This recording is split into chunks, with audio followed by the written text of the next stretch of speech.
I'm JP Tuesday. And I'm Kiki Cannon. As lifelong Disney fans, the work of countless talented Disney creatives have shaped our lives. Now, as the Disney catalog expands, we're taking a journey through film and television to discover if that spark that shaped us as children lives on in adulthood. Does your favorite Disney media still cast that same spell? Join us as we find out. We are Rewatching the Magic. Hi, Kiki. Are you ready to Ragnarok? Oh, you can do the pun, but I can't, huh? Yes, that is how it works. But before we get into that, Hocus Pocus 2 trailer. It's out. We did the original Hocus Pocus a few years back. Now Hocus Pocus 2 is coming this Halloween. It's so nice to see the Sanderson sisters back together. And they're looking for the stage, always. And it looks like it's going to be a young girl who gets witch powers who has to take on 3 bad witches. This is The Craft. I mean, I like The Craft. That's the first thing I saw when I saw the show. Like, this is Disney's The Craft, which is not a bad thing. Especially, Disney might own The Craft now. I don't know. Have we checked lately? No, it's Sony. Sony owns The Craft. Oh, okay, all right. The Craft is safe. It's fine. Everybody stand down. No, I think my favorite thing in the trailer was that I really loved the effect for the black flame candle. Yeah. It looked so awesome. And then I went and listened to maybe every single cover of Come Little Children on YouTube last night, I think. For them being 30 years older, they don't look much different. Whatever makeup tricks they're using for this movie, it's working. I mean, it might just be that they're all just goddesses. Who knows? This is Bette Midler we're talking about. Yeah. There have been some behind-the-scenes pictures that Doug Jones posted of him in makeup, so that makeup still looks pretty good. There was a few posters that were released by Disney. There's the one that everyone shares of the shadows of them and all together with the logo. But there's one funny one with them on brooms. Winifred is riding a regular broom. Sarah seems to be riding a Swiffer. and Mary is riding 2 Roombas like a hoverboard. Oh. See, I would have put Sarah on the Roomba, because she's, just be like her tiny little Mary's supposed to be the comic relief of the trio, so I mean, she was the one that rode the vacuum cleaner in the I know, but it's Sarah Jessica Parker weighs like 45 pounds or whatever. So, we don't really have a lot of plot because it's just a teaser trailer, so we're not exactly sure what the plot of this one's going to be yet. But it's got the vibe and it's got the look. And the 1 or 2 jokes we get in the trailer are funny, they land. So I'm hopeful. So, fingers crossed, please don't mess it up. Please don't mess it up. Yeah, September 30th. I'm very interested to see where they're going with this, and the fact that they mentioned the stage. Are we getting another Bette Midler bop in this movie? I mean, it would be a crime if we didn't. You're gonna have Bette Midler in your movie. She's gonna sing. I think that is a law. Yeah. Yeah. Yeah, I'm looking forward to it. So let's move on to our main feature. We've got a brand new Thor movie, Thor: Love and Thunder, that's going to be coming out just a few days after this recording goes out on the podcast feed. So in honor of that, we are taking a look at the last Thor movie, Thor: Ragnarok, Taika Waititi's first dive into the MCU. Taika wasn't really... I mean, he had done some stuff prior to this, but he wasn't really known as the guy he is right now. And I think this movie kind of helped with that. Well, yeah, this was his first big budget thing. Kind of an interesting story on how he got the film. Mm-hmm. He had been making films in New Zealand.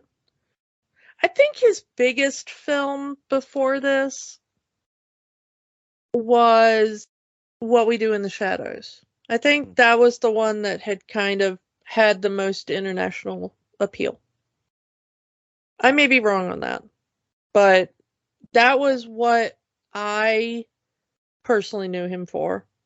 But especially in kind of the indie film circuit, he had become very known for these offbeat things. And of course, he had worked on things like the Flight of the Conchords TV series and stuff like that.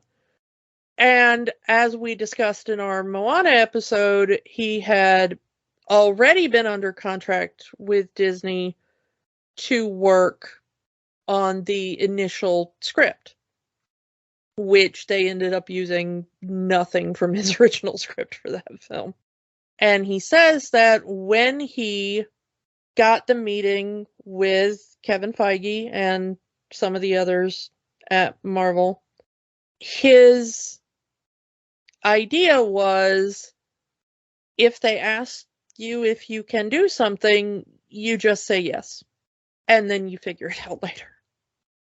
When they asked him if he was comfortable, working with big budgets and stunts and explosions and CGI and all this stuff that he had basically never done before, he was like, oh yeah, sure, absolutely. The truth is, he had no experience doing quite a lot of the things that they did. And his pitch was that he basically just torrented a bunch of films and stuff and created a short reel set to Immigrant Song. And it was like a little music video set to Immigrant Song, from my understanding. And it had just a whole bunch of clips from other movies that had the vibe that he was going for. So it was like a whole bunch of like 80s action movies and stuff like that. And apparently the reaction in the room was sort of like Kevin Feige being like, great, do we own the rights to Immigrant Song? If not, can we own the rights to Immigrant Song? I find it interesting that Taika just kind of walked into the room and bluffed his way into directing. It worked. This is the film. This also has a very mixed reaction depending on the MCU fan you're watching, because there are people who really did like that Kenneth Branagh Thor movie and felt that that was the way these movies should be going.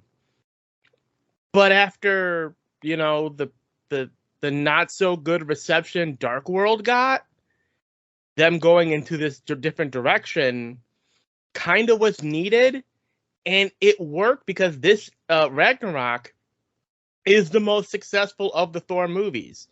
People who did not like the Kenneth Branagh Thor movie really did like this one and found it to be, this was saying that this was the first time they've ever liked Thor.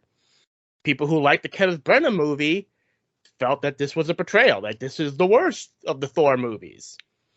Me, I think this movie is a lot of fun, and this is the movie I would go to back the most to watch a Thor movie. And then there are people like me who are like, two great tastes that go great together. Can I watch both of them, please? I love absolutely both of those things. And equally. I mean, I am. Do you want to watch a Kenneth Branagh Thor movie? Yes, I do. Do you want to watch a Taika Waititi Thor movie? Yes, I do. I love both of those things in equal measure. They are both my brand of Thor. Yes, please, And absolutely. this plays into something that Hemsworth wanted, because Hemsworth was thinking of leaving and, letting his Marvel contract expire after Endgame, because he really didn't like the vibe of those early Thor movies. After doing Ragnarok, he thought, I'm going to stick around a little bit longer and play the character more, because he likes working with Taika. He likes that they're letting him express that comedic side of him, a comedic side that we really never saw until the 2016 Ghostbusters movie, which he also said was a lot of fun working on. Which we have talked about tangentially in a previous episode, how much I loved his performance in that, and what a incredible comedic actor he is. Yeah. And the thing is that I hate the people who diss the Branagh film, because y'all forget how absolutely hysterical that film is. It can be. That film is hilarious. Go back to our episode on Thor that we did like a year ago. And yeah, you get our thoughts on how we did it. It is, not just Kat Dennings being Kat Dennings, but, there's, Hemsworth has some absolute hilarious moments in that film. Intentionally so. The interesting thing, though, is I get it, because Branagh was doing the original kind of journey into mystery Thor. The 60s Thor, yeah. Which was intentionally Shakespearean. That's what Stanley and the guys were riffing on. I don't know why they were like, Norse god, let's make him Shakespearean. I don't really get that, but okay, you do you. But the funny thing is, though, is I get it, because there is a hilarious convention clip that I love, that's it's Hemsworth and Hiddleston's at a convention panel together, and an audience member asks their opinions on Shakespeare, and Hiddleston, in his fashion, does his whole, like, I'm a classically trained Shakespearean actor. Let me give you a tiny lecture on Shakespeare. And then they turn to Hemsworth, and he's like, I did a Shakespeare play once in high school because I had to. I didn't understand it then. I still don't understand it now. I watched Kenneth Branagh's version of the play I had to do, and I just did what Denzel Washington did in that film. And you could tell that he had no idea what was going on then or now, and it was not his thing. And he was like, I don't like Shakespeare. I'm sorry. I don't get it. I don't understand it.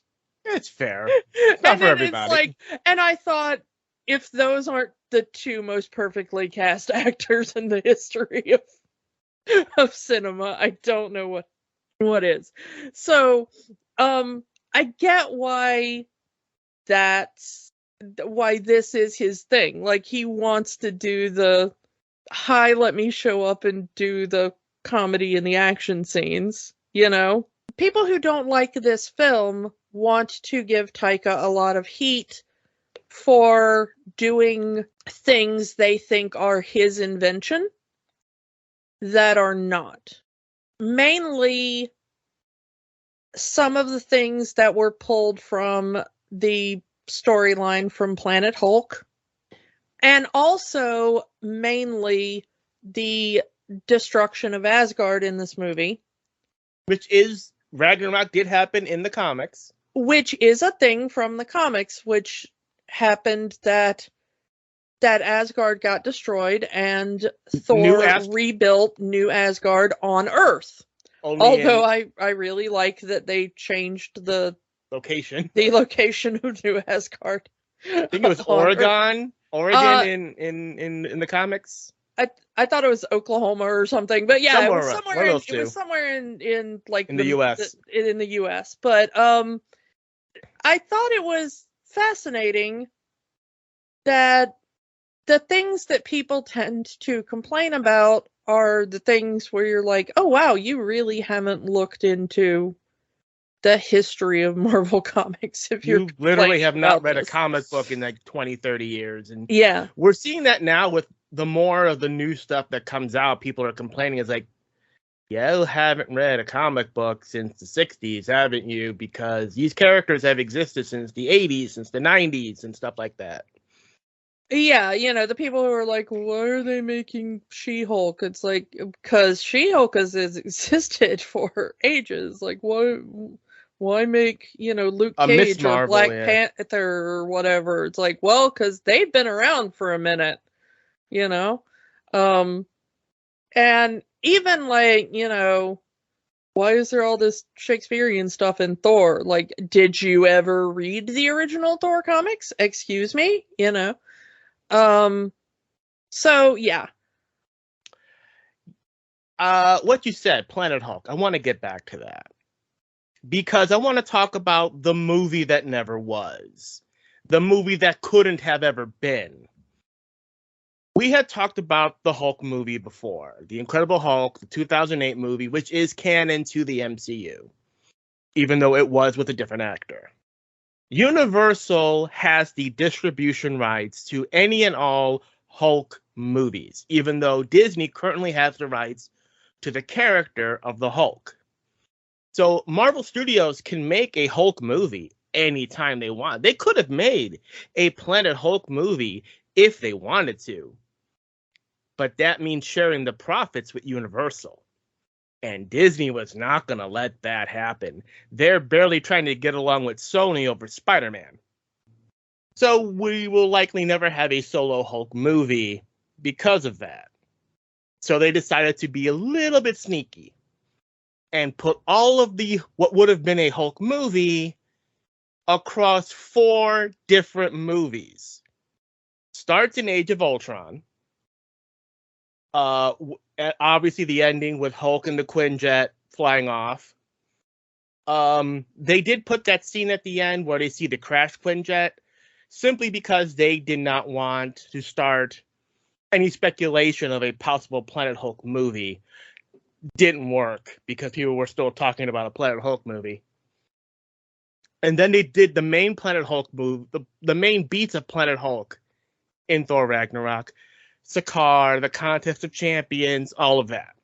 Yeah, including the characters of Meek and Korg. I mean, it's... The only character we don't get in this one is Silver Surfer, because at the time Fox still had a hold of him because the merger hadn't happened yet. Yeah. And then they take the Hulk returning to Earth and the merger of into the Smart Hulk through Infinity War and Endgame. Yeah, I mean, we also don't get... The Illuminati show up in Planet Hulk, and we wouldn't get the Illuminati until they show up in the most recent Doctor Strange. There's a great animated movie from Lionsgate for Planet Hulk. Sadly, it seems to have disappeared off the face of the earth. It was on YouTube for a long time, but sadly no longer there. But if you can hunt down that animated Planet Hulk movie, I do recommend it. Yeah. But so yeah, that was their idea for a Hulk movie or a Hulk trilogy, whatever you want to call it. They just spread it across 4 different movies. So we are technically getting part 2 of 4 in terms of Hulk story here.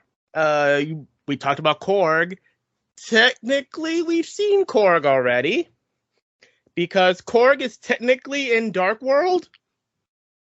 He is the rock monster that we see Thor fight at the beginning of that film.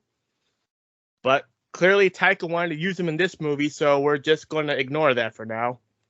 Well, I mean, we do sort of get a bit of a hint that maybe there might be a connection there. There's a fan theory. Yeah, Thor immediately recognizes his species. There's a fan theory that this was Korg's father that suddenly disappeared, which is why his mother has a boyfriend. But it is a member of Korg's species. Maybe Korg is just like their version of the name, like Joe or something. Maybe. Like every third person on their planet is named Korg. See, most of our characters are coming back. There's a few who don't. Most notably, Natalie Portman is Jane Foster, not here. And that had a lot to do with the fallout of Dark World. And we'll talk more about that if we ever get around to Dark World. But yeah, they quickly wrote in that Thor and Jane had broken up, and they make you know that very early in the film. But now she's back in Love and Thunder. And we get our returning characters. We got Chris Hemsworth back as Thor. We got Tom Hiddleston back as Loki. Idris Elba back as Heimdall. We got Mark Ruffalo as Bruce Banner / the Hulk. Big thing, because this is the first time Ruffalo voices the Hulk. Because previous movies in the MCU, we've had Lou Ferrigno doing all the voices of the Hulk. I guess they figured with Hulk having a more vocal presence, actually saying more lines, they actually wanted Ruffalo to do those lines and not Ferrigno. Well, I think also that they wanted to set up the eventual merging of Banner and Hulk as well. I think by this late in the game, they realized that's where they were going to go by Endgame, because they were already plotting out Infinity War and early plotting of Endgame. They had already, I think, decided that by Endgame you were going to see merged Banner Hulk. You know, you were going to finally have Smart Hulk. So I think that was probably a major reason that they started phasing out Lou Ferrigno's voice. And of course, we get Anthony Hopkins back as Odin in his final performance as Odin. We get the Warriors 3 back, played by their same actors as previously. Another one we don't get back is we don't get back Jamie Alexander as Lady Sif. And the reason we don't get that is because at the time, Jamie Alexander was doing a TV show called Blind Spot. And the schedules kind of didn't match up, unfortunately. Considering what happens to the Warriors 3 in this movie, that might have saved her. Yeah. But she is supposed to be in Love and Thunder, so we will finally see the resolution of that, maybe. And of course, we get Benedict Cumberbatch making a cameo appearance as Doctor Strange that we did see when we talked about Doctor Strange, that post-credit scene. Well, we saw part of it. It's a truncated version of the longer bit that they filmed. Mm-hmm. So let's talk a little. Is there anyone else? All right, let's talk about, in terms of new characters, we probably talked about him before. Clancy Brown as Surtur. Yeah. Great screen actor, great voice actor. He's the Kurgan. Come on. How do you not love him? He's Mr. Krabs. Well, yeah. I never watched SpongeBob, so I don't. I'm the chick with the Highlander tattoo. He's always going to be the Kurgan. But yeah. So you gotta love Clancy Brown whenever he shows up. And he does amazingly as Surtur in this. Although, interestingly, like so much of the motion capture in there, the motion capture for Surtur was Taika. Apparently, some of the Hulk's motion capture was also Taika. Yeah, I mean, it just kind of seems whenever you need motion capture on one of these sets and Taika's around, he just kind of pops on the suit and wanders around doing it, and they just dub over who's ever voiced later. On the hero side, we get Tessa Thompson as Valkyrie. Yeah. Tessa Thompson is great. She's currently the new season of Westworld just dropped. Or at least started. They put up the first episode. I haven't gotten to see it yet, and I am itching for it because so good. I love that show. It's so good in this movie that they casted her in Helmsworth for the Men in Black reboot. Yeah. But she also showed up in Annihilation, which I loved. And she's been having a great run of films. Sorry to Bother You, which I absolutely love. If you've not seen that one, go watch it. Great film. She was in the 2 Creed movies, which are the, Rocky sequels, side, projects or whatever.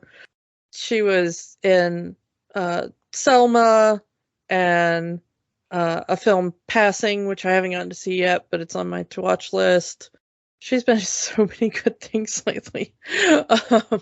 Yeah. So every time she shows up, I'm like, oh yeah, gonna have a good time. So let's get into our villains for this movie. Cate Blanchett as Hela. Definitely changing the Hela origin, not only from mythology, but from the comics. Because her origin in the movie is that she is the firstborn daughter of Odin. And I believe in the mythology, she's supposed to be Loki's child. Yeah, the MCU, I was going to talk about this later. We might as well talk about this now. The MCU has shown 3 of Loki's children from mythology, and none of them have been recognized as Loki's children. 2 of them just are not mentioned as where they come from, and one of them is a child of Odin and Loki's sister.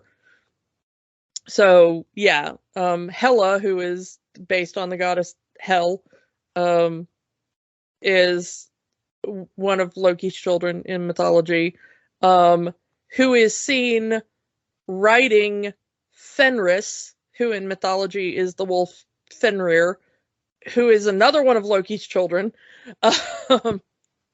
and Hel's brother in mythology. And then, as we discussed in the first Thor film, we get Sleipnir, who is Loki is Sleipnir's mother in the don't ask how that works. Actually, do ask how that works. Go look up that story. It's an amazing story. And Taika Waititi was just on Colbert like a week ago as we're recording this, talking about how he wants to see that, like he wants the Loki TV series to go through the birth of Sleipnir. And I am fully on board with Taika's idea, because that's like just like some like David Lynch or David Cronenberg body horror right there. So yeah, like I don't know. That's one of the most amazing stories in all of Norse mythology.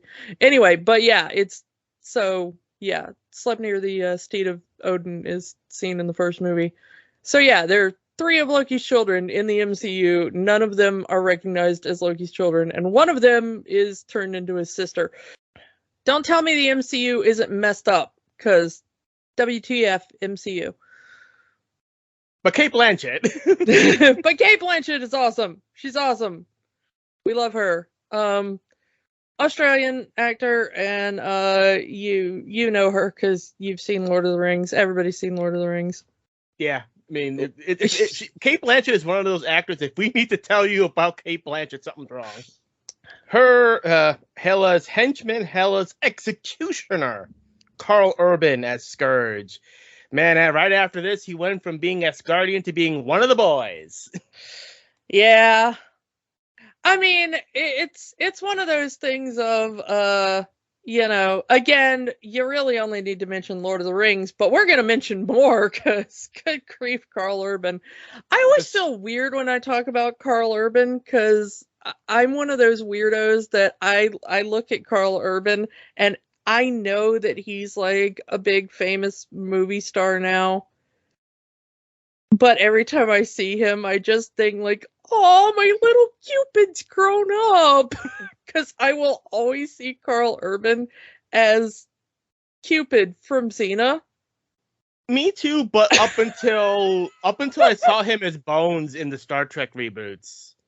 Even when I saw him as Bones in the Star Trek reboots, I'm like, oh, Cupid gets to go play cosplay as Bones in the Star Trek reboot. I'm sorry. It's so, like, once you see a dude, like, walking around in a white loincloth with wings, screaming, like, Mom, it's not fair! like, you're never gonna see him as anything else, like, no matter how good an actor he is, because he's an amazing actor. But I love him in everything he's in. But, I mean, that Judge Dredd movie that he made is that was amazing. Like the most amazing thing ever. That movie deserves more love. That movie deserved a sequel. Talk about a man who understood the assignment. We do not remove our helmet. This is the way. Thank you for understanding that, Carl. We love you. Jeff Goldblum as the Grand Master. We should not have to tell you who Jeff Goldblum is. Legend. I mean, yeah. Really, he's considering the public persona of Jeff Goldblum in the last decade. He really looks like he's playing himself in this movie. Yeah, this is, at this point, Sakaar is not run by the Grandmaster. Sakaar is just run by Jeff Goldblum at his Jeff Goldblumiest, Yeah. I mean, this is just, they were just like, hey, Jeff, go have a good time and do whatever you want, say whatever you want. We need to express these 4 things in the plot, and other than that, I'm pretty sure they told him to just say whatever he felt like. I'm not even sure he had a script. I think they were just like, okay, in this scene, you just need to say something, something Hulk, something, something Thor. And he was like, all right, got ya. Like, I don't even know. One of my favorite things is we haven't seen it in the MCU proper, and I doubt we will, but the Grand Master is the brother of the Collector. And the fact that we will likely never see these two characters on screen together hurts me. Well, the interesting thing is, it does bring up a point of how old is the Collector, because the Grandmaster says that he ended up on Sakaar, and Sakaar's weird time dilation or whatever, it's surrounded by black holes, so yeah, is the thing that's keeping him alive. Because he said, on any other world, I'd be like millions of years old or something. Does the Collector live on a world that has a similar time dilation effect? He lives in the head of a Celestial. We've seen what the Celestials can do in Eternals. You draw your own conclusion. Well, yeah, I mean, that's what I'm saying, is like, are these two just being kept alive by weird, like, Tell me you don't want to see Del Toro and Goldblum in a movie where they play brothers. I mean, I'm not against it. That would be very.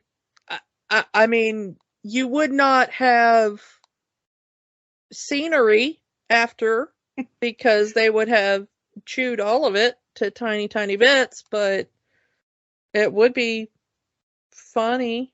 I do want to give one quick shout out, though, to somebody who doesn't really appear where you can see them, but I do want to say that another really awesome person who kind of contributed to this film is Zoe Bell, who worked with Cate Blanchett to get ready for the role, because she is one of the most awesome stunt women working out there. You may know her because she did the stunt doubling for Xena. She was the stunt double for Lucy Lawless. She's from New Zealand. And she was also the double for Uma Thurman in Kill Bill. If you've ever seen the film Death Proof that I was going to mention Death Proof. Yeah, she basically played herself in that, so you've seen her on screen. But she did the stunt doubling for Cate Blanchett in here and helped train her.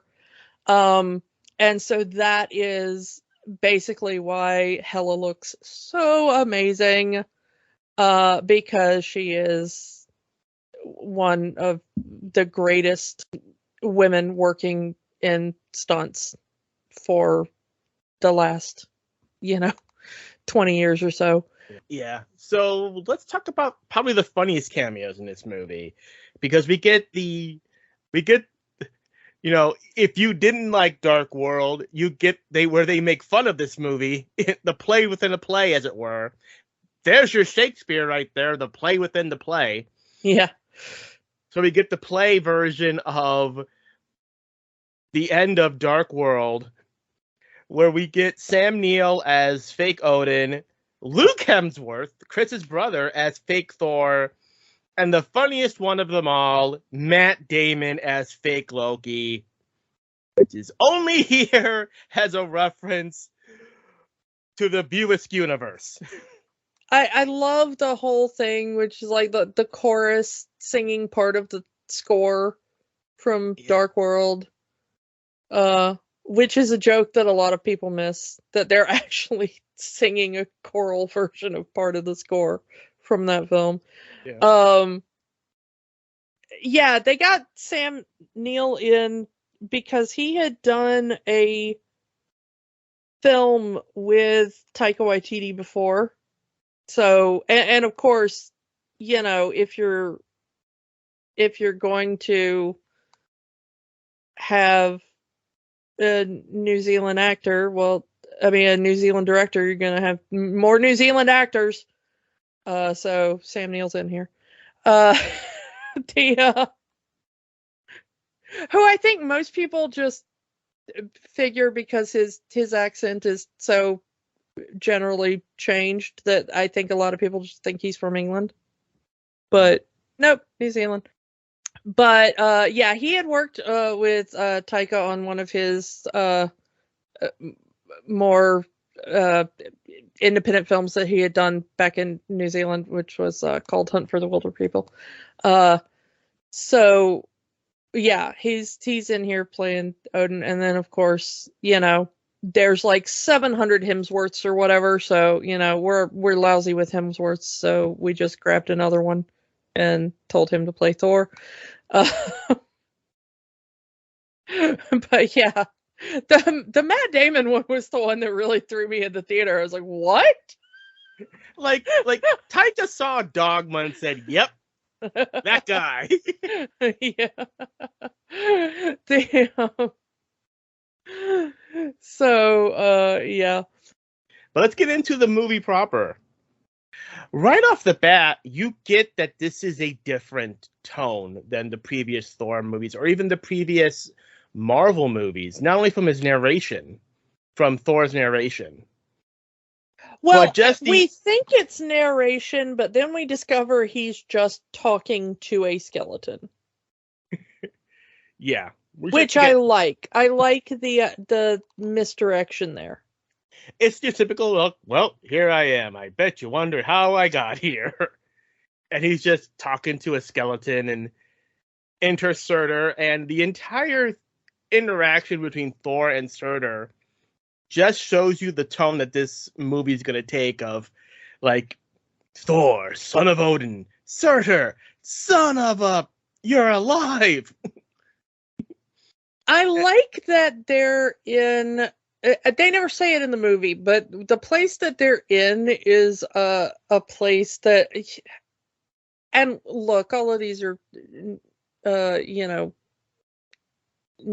Norse words, and okay, that's not the easiest language for me, so we're gonna screw them up. But anyway, they're in a place called Muspelheim, which is in mythology, it's the realm of fire. I have always wondered what Thor's plan was, because we've talked about the fact that Thor is not exactly the brains of any operation. And boy, does he prove it here. Okay, Surtur has laid out exactly how this works. I take my helmet, I put it in the eternal flame, I grow big, I destroy Asgard. Okay? Now the eternal flame, as is shown as soon as Hela gets there, brings anything back to life. Okay? Mm-hmm. It's even got an incantation. With the eternal flame, you are reborn. That seems to be what the eternal flame does. Touch a dead thing with it, it brings dead thing back to life. It makes zombies. That's what the eternal flame does. So, like, he kills Surtur, and he brings the crown of Surtur to the vault where they keep the eternal flame, which is on Asgard, which is the place where he's supposed to destroy Asgard, by putting his crown in the eternal flame. What is your plan here, buddy? And you can say, like, well, he thinks he killed Surtur. That's yeah, but the eternal flame brings back dead things. I don't know what his plan was. So what are you doing putting the crown that has to go into the eternal flame in the vault with the eternal flame that the crown has to go into, that brings back the dead things that want to grow big and destroy the place where you live in the you see what I'm saying?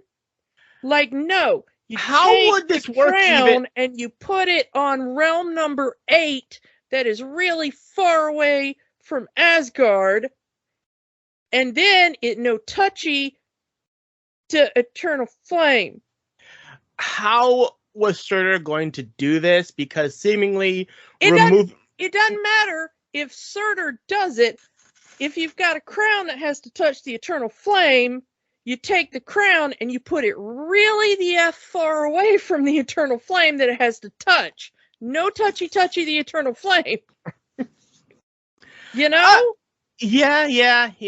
I don't know. I mean, if you've got gasoline and you've got fire and you don't want a big explosion, you keep the gasoline stored way far away from the thing that makes fire. Like, that's just basic safety, my dude. Like, Thor needs an OSHA class, okay? You do not store the combustible thing next to the thing that makes fire. Let's get to Midgard. And you know what? No. You know what? There's another thing here, because we see what happens when Loki is ruling over Asgard, right? And there's like a whole quote from Tom Hiddleston that's like, it's really like, we see what happens when Loki rules over Asgard, and he's just like being hedonistic and throwing plays and stuff and like building statues to himself. And I'm like, but is Asgard doing badly? Maybe not Asgard, but clearly the other realms are not doing so well. I mean, we get told that, but it's really a tell more than a show. Like, we don't actually see the other realms in any sort of chaos. And the only person we've got that, like, is telling us that is Surtur, the fire demon that wants to destroy Asgard. I mean, are we really going to take his word for it? Who's that guy? Do we trust him? The guy that wants to destroy Asgard is telling you, yeah, things are not going so well. Why don't you take my crown to the eternal flame? Drop it in, see what happens. Like, I mean, am I trusting that dude? Like, we see Doctor Strange in just a little bit, and he's like, yeah, I helped Odin be in exile on Earth. I'm not too worried about it. We don't hear him going like, yeah, you got to get Odin back to Asgard. The Nine Realms are just absolutely friggin' chaos here, dude. Like, other than just being mildly concerned that Loki has showed up on Earth and might start some crap, like, again, which, fair, like, nobody seems all that particularly worried that Odin's not on the throne of Asgard. And what has Loki done other than invest in the arts? Have a party? And, like, take a nap and eat some grapes? And presumably have an intense amount of sex. Again, go read Norse myth. But, like, seriously? Like, do we actually see where anything goes bad? I feel like it's one of those weird things, because when Dark World ended, we thought that was going to be the next movie. And it's like, just Loki absolutely going bonkerdoodles and just murdering everything. Yeah, you kind of got the feeling that was what it was going to be, but instead it's like, go watch a fairly entertaining play and have a party, my children. And you're like, yeah, I'm kind of down with that. This actually seems like a fairly decent system. I mean, I'm not for monarchy, but this doesn't seem like too bad a one, other than the weird dude that controls the Rainbow Bridge showing me all of his weird collectibles every time I go in there. Yeah. I mean, you know, you got the weird toll bridge guy, but other than that, how is this that bad a system?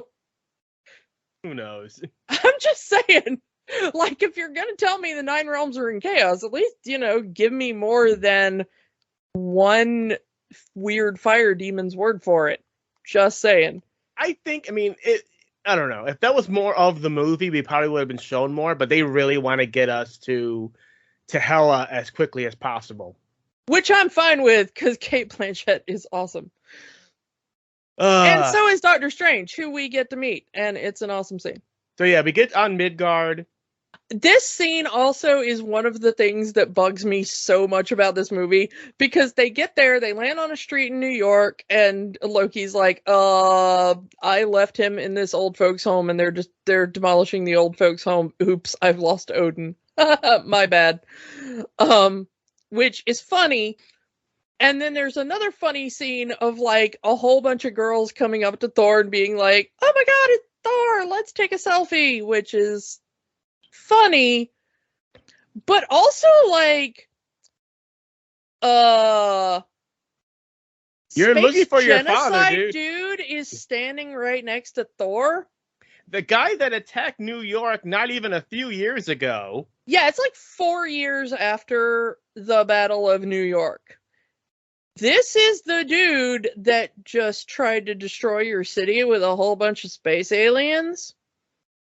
And from what we know after the end of Infinity War, post-snap, there are a whole bunch of people out there being all, Thanos was right, please go dust half my family again. And that is for a dude that looks like a California raisin. Meanwhile, the hottest guy you have ever seen in your life did some, you know, mild attempted genocide in New York. Where are the Loki fangirls? Or at the very least, where are the people screaming, it's that dude what tried to do a mild genocide in New York 4 years ago? Seems the only person who noticed was Doctor Strange. The only person who noticed that Loki showed up was Doctor Strange, and that's presumably because he has some sort of, you know, magical alarm system should Loki ever, you know, show up. Let's get to our Doctor Strange cameo. And if you're watching this on Disney Plus, or even if you have the Blu-ray, there are 2 different versions of this scene.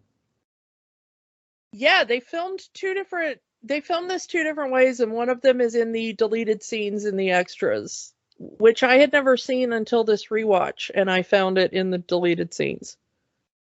And it is wildly different than the film version. it feels like that deleted scene feels like they filmed that before they even filmed Doctor Strange proper.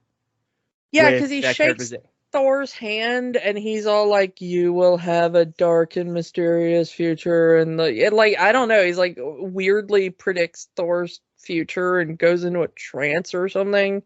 Yeah, and then there's a different thing about where he put, like, the pocket dimension about where he put Loki, which it just says all kinds of weird things about Strange.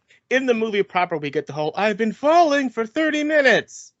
Yeah, so he just puts him in a, pocket dimension where he's just continually falling in null space or whatever. In this deleted scene, he's in a porta potty at the construction site, presumably of this torn down old folks' home. What weird perverted thought did Doctor Strange have? Well, if Loki's full of it, he might as well be in a place that's full of it. It really makes you think worse of one of the Avengers, Yeah. And that original scene continues. And I understand if you've never seen the rest of that scene, because the rest of that scene is not on Disney Plus. And I had to show Kiki this right before we started recording. And I understand what they were trying to do. They want Anthony Hopkins to be a little bit more funny and show his comedic side. But if you ever watched the original Thor Ragnarok trailer, you see that Hela breaks Mjolnir in a city environment and not in Norway like in the finished film. That was because this battle originally happened in New York City. The alternate scene, I believe it is on the Blu-ray if you have it, shows a much different looking Odin. We have homeless man Odin spouting out crazy. He's a crazy homeless man, which is much, considering what Odin has done in the movies. You might think, oh, he's kind of deserves that, but, and I get it's supposed to be comedic, but it just comes off as sad because we have homeless man Odin. He's holding his garbage in his shopping cart. You can't have my things, kind of deal. And we learned that Loki had to mess with his mind to get him to be subservient to go to the old folks' home, and he's just spouting crazy things like "See the fire, Thor! See the fire! See the fire!" Well, and he keeps repeating the phrase about Asgard isn't a place, which does come back in the proper movie, but I think this gets hammered home a little too much. Asgard is not a place, see the fire. Asgard is not a place, see the fire. Over and over again. And that does play into the rest of the movie, but I think that's showing your hand too early as far as this movie is concerned. So there is one bit of the scene, though, that I did kind of like, is that it's the only time he actually apologizes to Loki. In his rambling, he does wander over and he calls Loki his son. He says, "You're both my sons." And then he apologizes basically for the way he screwed up Loki's childhood.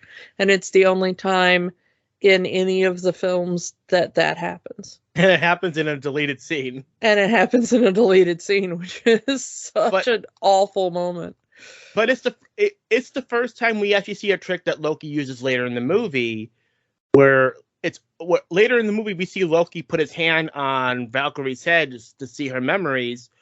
We see the same thing with Odin. Odin touches Thor's head to show him Ragnarok happening. So that is a nice thing that we see that does connect back into the main movie. But again, this whole scene is supposed to be comedic. It does come off very sad. But it's also the only part where we officially see Odin pass on his power to Thor. No, it's a very quick... they say power, and I think that I don't like that they used that word because we're dealing with superpowered beings here. His rank is king. He's officially naming Thor King of Asgard at that point. Yeah, and that's what they meant. They do make it a bit more clear in the deleted scene that Odin was using his superpowers, his magical powers, his godly powers, to hold back Hela. Because he does start talking about, I can't hold her back anymore, I can't hold her back. And we see her ripping through the, fabric of the multiverse or whatever the hell, she's coming through. Literal hell. And, well, yeah, I mean, it could be that she has been in the realm of the underworld because in the myths, that is where Odin put her. And one of the reasons for her turning against him in Ragnarok was because, well, she wasn't too happy about that, and she had used her time in exile to gain command over the dead. So, in the myths, Ragnarok kind of becomes an accidental self-fulfilling prophecy because Odin hears a prophecy that Loki and his children are going to turn against him. And so Odin's like, oh yeah, I'm gonna chain up all of Loki's children and send them into exile. And then through a series of events, he ends up, kind of torturing Loki and his wife for untold centuries. And by the time Ragnarok actually happens and Loki gets free, kind of everybody in that family has beef with Odin. So it's like, well, were they your enemies because they were destined to be your enemies, or were they enemies because you spent centuries torturing this entire family to their breaking point? Not entirely sure about that, dude. So yeah. But yeah, so in the movie it kind of works the same way. Like, was Hela always going to turn on Odin and, cause Ragnarok, or was maybe the place where Odin was keeping her trapped just awful? But yeah, in the deleted scenes, she breaks through and then actually murders Odin and then breaks Thor's hammer. We get the funny little transition in the movie version where we get the I've been falling for 30 minutes and then Loki attempts to attack Doctor Strange. I'm really sad that we don't get more Loki and Doctor Strange because, Hiddleston and Cumberbatch are actually really good friends in real life and work very well together. The scene that we did get in the movie of dying Odin, it's a much better scene. It's a much more warm scene. The idea that Odin can break through Loki's spells makes sense. Because he's the Allfather. He would be able to do that. That's another line that gets me, is that Odin says, it took me a while to break through your spell. Frigga would be proud. And all I can think of is, what the hell was Frigga doing to this man during their marriage? Because apparently Loki's spell was, massively mind controlling him for at least 2 years. Yeah. What? Frigga, what were you up to? We don't know. I mean, we know that she tends to go on her little excursions with her sister every once in a while, thanks to What If, but who knows? Maybe that's her thing, is I'm going to make my husband fall asleep for a little while so I can go have a girls' night. In the comics, the Odin sleep happened once every year. So, who knows? But yeah, it's a very sweet little scene, and the interesting thing is that Odin, when he becomes one with the Force, or whatever the hell that was, it allows Hela to break through. It is fascinating that she is immediately powerful enough to just be like, oh look, a hammer made out of Uru. Okay, let's snap that. Which is pretty cool. And, still in pieces as of Love and Thunder and supposedly reforged. Well, the interesting thing is that I didn't even really think about it until the rewatch, but they just kind of leave it there, and then they come back to basically that same spot and It's New Asgard. build New Asgard. So, yeah, I guess they just kind of swept up the pieces and kept them somewhere. You know, we're recording this before the film has come out, so we haven't had a chance to see the film yet, so it'll be interesting to see how they got Which those makes me pieces to the forge, I guess. I don't know. we don't know. When Hela returns to Asgard, nobody remembers her. Nobody. That means that she has been gone long enough for either one of two things to happen. Either Frigga was such a queen of magic, which I can buy, that she mind wiped all of Asgard, or Hela has been imprisoned long enough for everyone that was on Asgard when she was there with, doing all of the conquering with Odin to have died. It's possible. And we know how long Asgardians live, generally-ish. Thousands of human years.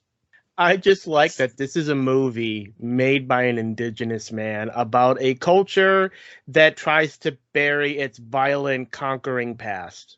Oh yeah, no, this is absolutely the, hey, the consequences of all that colonialism you did is coming back to bite you in the ass. And I love it. They even paint over that mural of, we see the happy, pure, the halos around their heads. Yeah, of the whitewashed version of Asgard's history. And then underneath you see Hela holding Mjolnir with fire and brimstone around her, conquering. Yeah, riding Fenris and conquering along with Odin.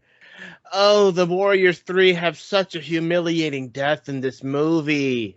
This is the part of the movie that I think I hate most. Like, they're Thor's best friends. They are supposed to be the strongest warriors on Asgard, not directly a part of the Odinson family.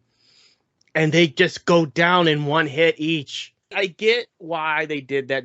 They want to show how powerful she is, so she takes down 3 of the strongest warriors in Asgard easily.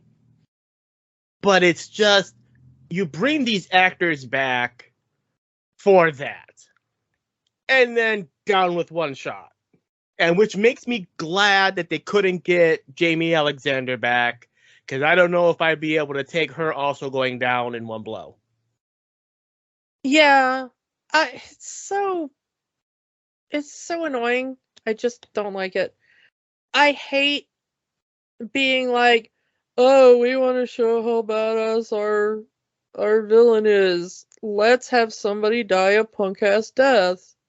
That'll show people. It's like, no, it doesn't. It's like, it doesn't. It just pisses off your audience. If you are writing a film, here's a piece of advice from somebody who just spends all their time watching movies.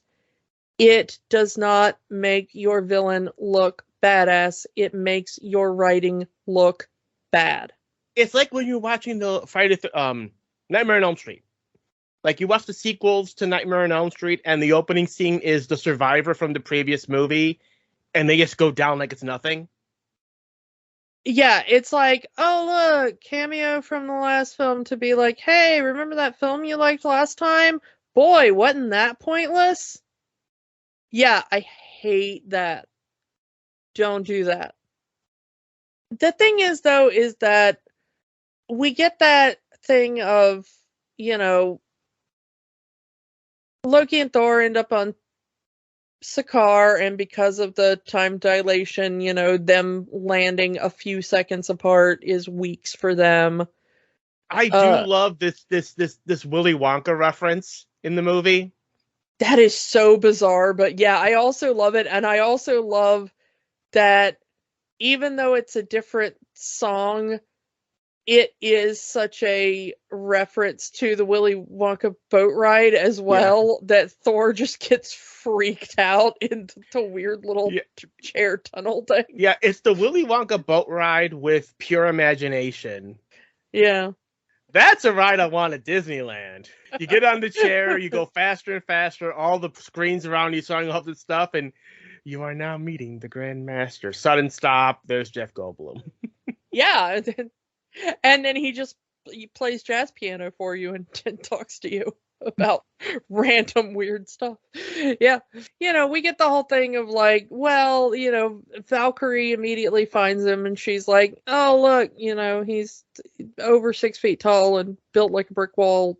That's a good fighter, And he Grandmaster tells him, if you can beat my champion, you can leave. I'll let you go. Which you immediately know is a lie. Otherwise, why is the champion still there? Because he wants to be there. We find that out. Well, does he? I mean, the second that Hulk turns back into Banner and tries to leave, it's, hey, they're escaping with my champion. Find them. Banner wants to leave, but Hulk seems to enjoy. Hulk likes fighting. Well, I mean, Hulk's just never tried to escape. But once Banner tries to leave, they're trying to take my Grand Champion. No, they're not trying to take the Grand Champion. The Grand Champion is attempting to walk out. Technically. Mm-hmm. It was always a lie. And the thing is that Valkyrie says over and over and over again, no one leaves this place. Which means it was always a lie. Yeah. What he means is their freedom they shall earn in the fact of, I will not constantly have a little tag on them, shocking them all the time, but you don't get to leave. We even see someone who tried to escape, and he gets the melt stick. Oh, yeah. I pardon you from life. Yeah. So no. There's no escape from the planet. You may not be kept down in the circular room with Korg and Meek and the other ones. With and the Doug. little, and the corpse of Doug.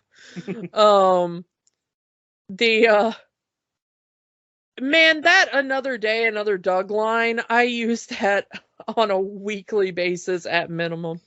The running gag in this movie of Thor's hair. Because we see it first off with Doctor Strange, because he needs a strand of Thor's hair to find Odin. You will not touch my hair. Goes in, when he gets into the contest of champions, we get our Stan Lee cameo as the barber. Yeah. And how quickly Thor goes from I am Thor, son of Odin. You will not touch my hair to, please, kind sir, don't cut my hair, please. Yeah. But I do think eventually it was just kind of like Hemsworth being like, please get me out of this wig. This wig is awful. I mean, that's what I heard. That was the main reason for cutting his hair, because he didn't want to wear the wig. And, now he's back again wearing the wig. Yeah, which I kind of wish they'd have kept him in the short hair. He looks better in the short hair. It's just, wigs are such touchy things. Like, if you can ever just use somebody's natural hair for it, it's so much better. Short hair, and he didn't want to do the dehydrate yourself workout, and now he's doing it again for. Yeah, I feel so bad for him. Not only for Love and Thunder, but that Hulk Hogan bio movie he's supposed to be working on. Yeah, just poor guy. And we get the reveal of who Valkyrie is, because at first she's just a scrapper, and then we find out that she is Asgardian, and she's been around for a while. And the thing is how old is Valkyrie? Because she's old enough to remember Hela. She's the only one who does.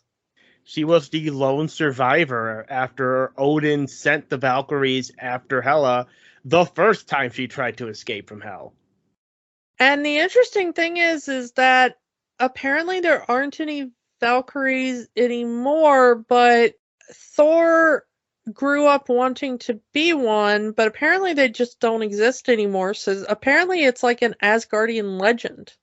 The thing is that you can explain Valkyrie because, of course, she immediately ran away from Asgard and apparently has been on Sakaar ever since, and time dilation. So, Yeah. um, I'm glad they did not go with their original idea of making her the new love interest.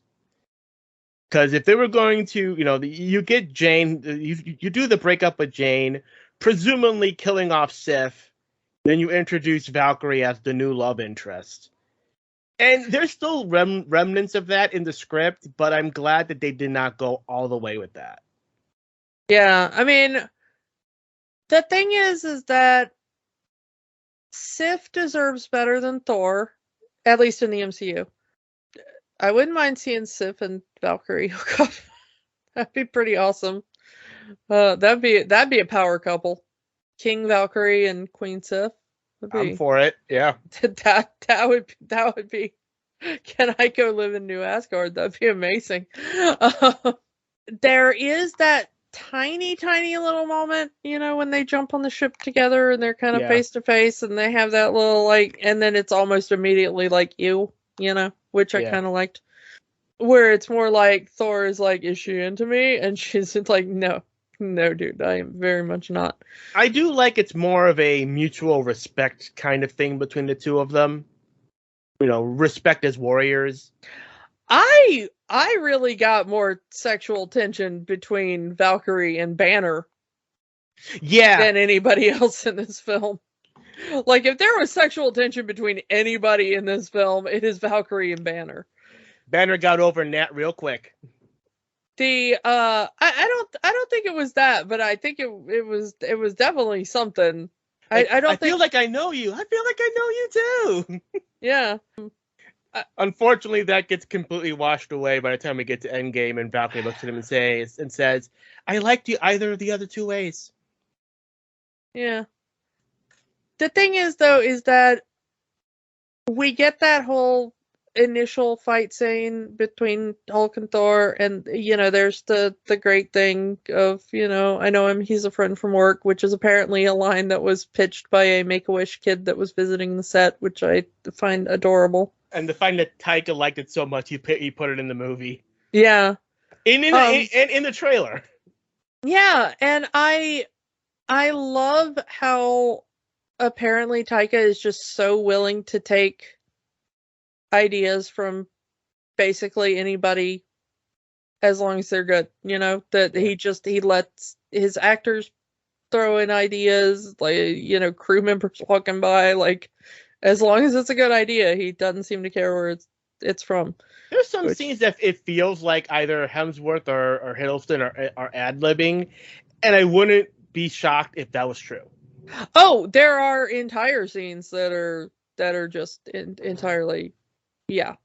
And apparently a lot of the Anthony Hopkins stuff was ad-libbed, the more comedic stuff, with Odin, Loki Odin was ad-libbed. Apparently Taika says on his movies he likes to have a script, and then he likes the actors to be allowed to play with that as they want. So there are huge chunks, including some of the most famous scenes in the movie, that are apparently like 100% ad-libbed. The entire Get Help scene is ad-libbed. I was going to say the Get Help scene, yeah. Which apparently started out as a thing called Dead Fish. And then they had to change it slightly because they thought the audience wouldn't quite get it, but apparently most of that. And apparently he's very down to changing blocking around entire bits of where as long as the actors are comfortable with it.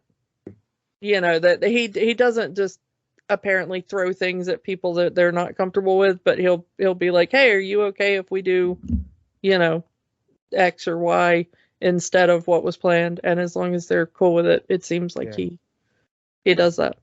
The whole get help scene, like, you know, knowing that was an entire ad lib thing. That whole scene is really emotionally impactful because it was meant to continue. That was supposed to be a longer fight scene. It starts that conversation between Thor and Loki about, well, Odin brought us together. His death is going to split us apart. That whole conversation. They were supposed to be fighting people and have that entire conversation as a big, long fight scene. And Taika changed it. And they were supposed to do a tiny little part of it in the elevator. And when they got to the elevator part, he asked Hemsworth and Hiddleston, do you guys already have the scene memorized? And they said yes. And he said, just do the whole scene. And that conversation between the brothers is like, you know, when this is over, we're going to go our separate ways. I agree. And, you know, you'd be great on Sakaar. This planet is perfect for someone like you. And that look that Loki gives Thor, like, you think so little of me, don't you? And you get that whole, you know, I thought the world of you. I mourned your death. I loved you so much that your death bothered me that greatly. And I wouldn't doubt if Loki's death affected Thor to the point that the breakup was part of that. Well, we get that bit about I mourned your death in New York. Yeah. And Loki says, "Well, I'm honored," because Loki doesn't believe him at that point. Yeah. And then that line that Thor says, you know, I thought we would fight together forever, but when it's all said and done, you're you. I do like that he does see goodness in Loki, but that Loki doesn't see the goodness in himself. Well, here's the thing. You and I read this scene a little differently. Mm-hmm. And I think it comes down to the acting. Mm-hmm. The first big emotional beat is, you know, he says, well, yeah, maybe we should go our separate ways. And they're in the middle of a fight and the emotions are running high. And then they make it to the elevator. They're both kind of still that adrenaline high. And as it calms, Thor is attempting to give some kind of olive branch. Mm. And he says, oh, come on, you do so well here. All this chaos and lawlessness and, you know, people stabbing each other in the backs, this is you. And Loki says, you really do think so little of me. And he's genuinely hurt because he's like, this is the garbage planet of things nobody wants. Because that is what Sakaar is. That is how the Grandmaster sells it to people. Nobody wants you, but I'm willing to let you live here. All you have to do is worship me. And what is it that Loki has always been? At least since he found out where he came from. You're just another one of Odin's collectibles. We get to the garbage planet, the planet of cast-off things, and Thor is like, oh yeah, now we found your perfect home. This is where you belong. Mom's dead, dad's dead, and now your only family is leaving you on the garbage planet. Mm. Because this is the perfect place for you. In the trash. In the trash. Right?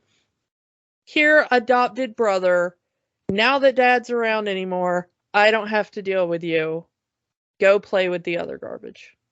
And Loki hears, this is where you belong. And Thor replies, I thought the world of you. I thought we were going to fight side by side forever. And you can tell momentarily that Loki is genuinely touched. You can see it in the performance. His entire mannerism changes. His body language changes. everything. He had never heard that before.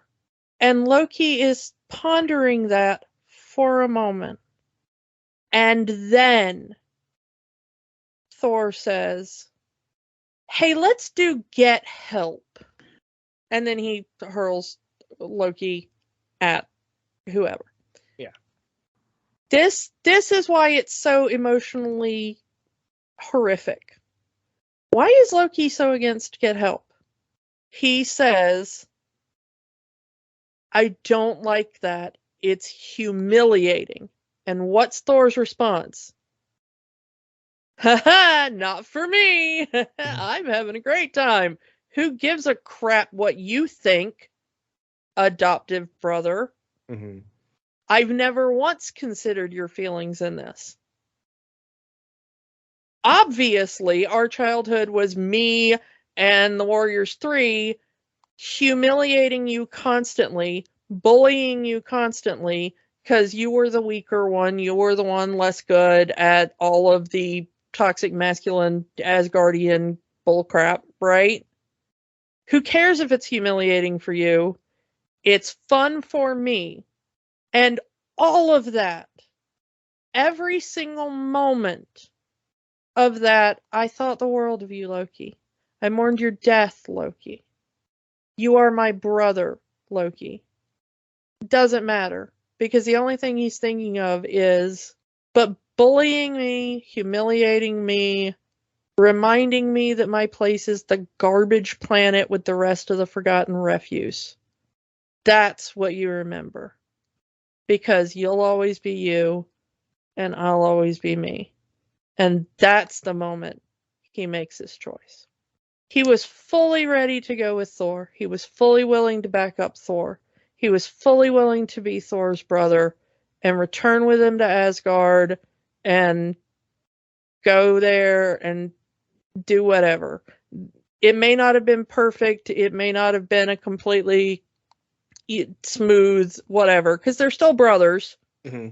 But it's not until the moment that he's like, yeah, who cares if it's humiliating for you? It's fun for me, that Loki actually makes the choice to betray him. And I love the interaction after we get, full powered Thor, as we get the reprise of Led Zeppelin's Immigrant Song. That is such a beautiful shot, him flying in to land. It's very Dark Knight Returns, especially with the lightning. It really is. It is very similar to that cover image from Dark Knight Returns, yeah. Which, I mean, who knows? Maybe Disney will own DC one day. Maybe. And then we get the amazing hero shot of Valkyrie as she's walking, with the fireworks going off behind her. And then we also get the hero shot of Loki as he's like flipping the helmet to use it as a weapon and everything. Like, everybody just gets like a really awesome hero shot right there at the end. And I love the interaction after that. You're late. You have one eye. Yeah. I was like, you're late. You look like Dad. Ouch. I was just trying to be snarky. You went for blood. What the hell, man? Well, you did just shock me. You left me twitching in electrocution mode, so go to hell. Oh, wait, here she comes. In Thor's vision, where he gets the "Are you Thor, the God of Hammers?" he gets Odin's final thing, which we see foreshadowed in the deleted scene. But Asgard's not a place; it's a people. Yeah, and as long as the people survive, Asgard will survive. So with the people away, Hela's like, well, I'll just go get the people and kill them. And he realizes that if she has the power of Asgard, she is drawing from the magic of Asgard. Mm-hmm. The magic there, the eternal flame, all that stuff. And he realizes, like, well, what if that stuff's not there anymore? If the people survive, Asgard will survive. But if Asgard's gone, she has no power. Yeah, but if the physical place is gone, she has no power. She can't go hurt anybody else. Yep. Sends Loki. Go put Surtur's crown in the eternal flame. Our mission was never to stop Ragnarok. It was to start Ragnarok. And as long as the people are safe, they'll always be in Asgard. And for once, Loki's like, okay, mad respect. I didn't think of that one, and I've had some weird ass plans in my life, brother. That's bold move. Yeah. And of course, he passes by the Tesseract. Everybody knew what was going to happen. And the fact that there were people who didn't, I'm surprised. Well, I mean, they foreshadowed it earlier in the movie because Hela walks by it, and after confirming that the Infinity Gauntlet is fake, and that, in fact, most of the stuff in the vault is fake, she looks at the Tesseract and says, oh, that has promise. That could be useful. Yeah, I'm in the theater watching this. Everyone sees him walk past the Tesseract, and everyone's going, "Oh, Loki, he couldn't help himself." Well, the thing is, though, is that the Infinity Stone would not have been destroyed just because of the way Infinity Stones work. It wouldn't have been destroyed. The only real difference that would have happened between him taking it or him leaving it is that him and Heimdall would have probably survived. It's just that Thanos would have picked up the stone in the rubble of Asgard rather than on that ship. But the events of Infinity War and Endgame happen almost exactly the same. So yeah, I mean, we get our little wrap up of the final battle between Hela and Surtur. And they're like, "Oh, let them fight," and then all of a sudden Hulk's like, "Giant monster!" Hulk smash. They're like, "For once in your life, do not smash the thing." He's like, "But monster." No, we're leaving. Fine. And then I like Hulk just picking up the both of them and jumping onto the ship. Yeah. As Asgard is destroyed, Hela is destroyed, Surtur is destroyed. I love Korg being like, as long as the foundations are strong, this place will become a beacon of... No, the foundations are gone. Never mind. Sorry. I just love that whole thing. And then it's a weird thing, because if you actually look at the other Asgardians, as Korg is saying this whole beacon of hope for the universe, and they're all looking at us like, what the hell are you talking about? Yeah, the Asgardians are like, dude, our home is crumbling. Can you not with the speeches right now? Also, we're a bunch of previously genocidal and famously like xenophobic weirdos. Like, we're not letting you in. Have you ever seen an alien on our planet? No, you haven't. You've never seen a non-Asgardian on our planet. The last movie had a lot to deal with the fact that they had to have a Midgardian on their planet.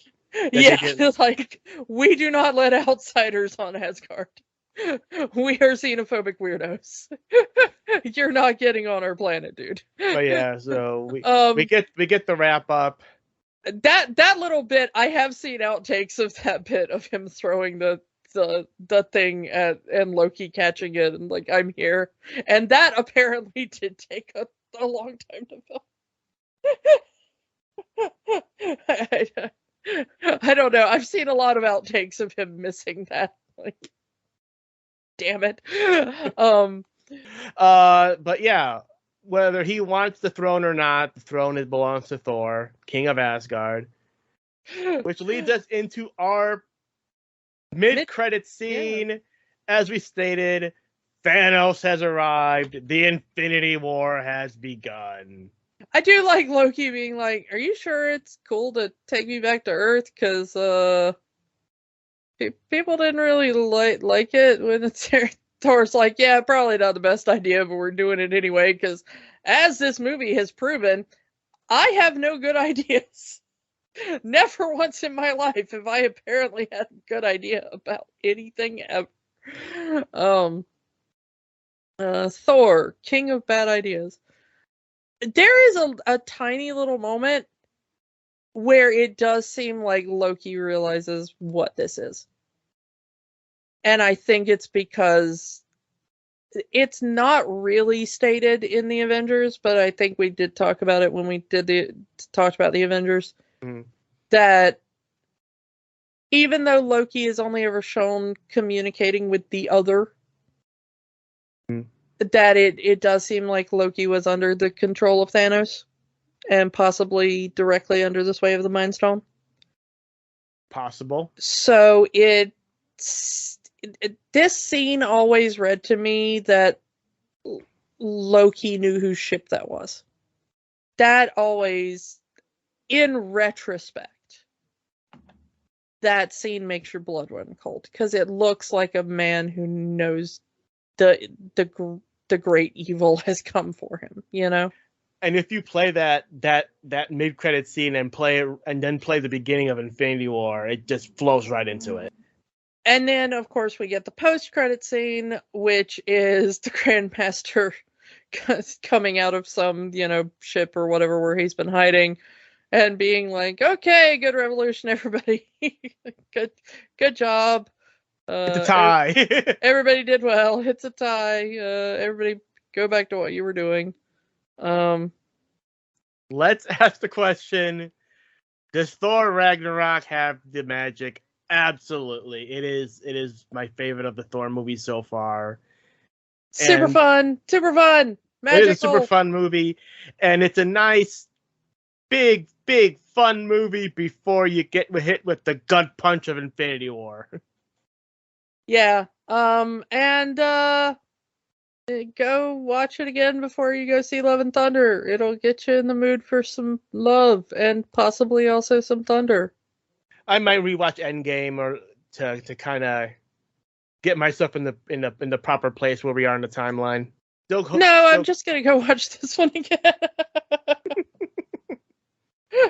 Yeah. So let's move on. We are going to stay in the realm of heroes, but not Marvel heroes. A different kind of hero. We are going to be looking at The Rocketeer next week. Going back to one of our favorite things on this show, Nazi punching. Everybody loves some Nazi punching. So, come back next week for The Rocketeer, and we will talk to you all next time. Bye. Bye. If you want to help the fight for human rights in the U.S., the American Civil Liberties Union works to protect constitutional rights for all Americans. Their website is aclu.org. If you need reproductive services in the U.S. or wish to donate to those who do, go to abortionfunds.org for more info. The battle isn't over until the last person surrenders. The fight continues. Don't let the magic stop here. Join our conversation online on Facebook at Rewatching the Magic, Twitter at Rewatch the Magic, and of course, new episodes every week at rewatchingthemagic.podbean.com. Remember, the magic is for everyone. It only stops if you let it.